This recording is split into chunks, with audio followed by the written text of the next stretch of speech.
নমস্কার, সকলকে আমার প্রণাম জানিয়ে আজকের যে কবিতাটি পাঠ করব, কবিতার নাম একেলা আমি। কবি হলেন সুবল চন্দ্র দাস। ভূমিষ্ঠ হয়ে চলার পথে আঁকড়ে ধরি যারে, আজকে দেখি একেলা আমি নীরব অন্ধকারে।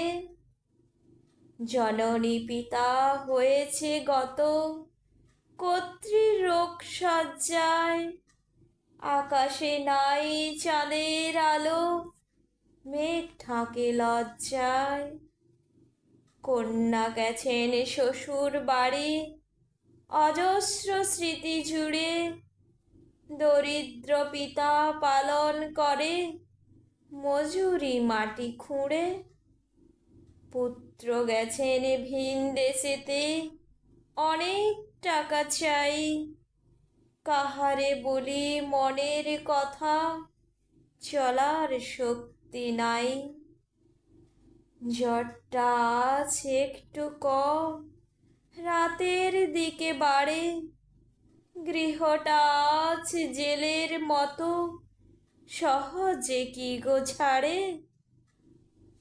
একটি গাভী পুত্র তাহার ক্ষুধায় ডেকে ওঠে, এত আধারে হেনার গন্ধে মন যে কোথা ছোটে।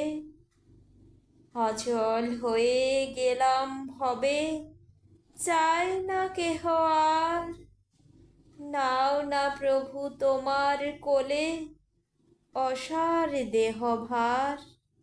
নমস্কার।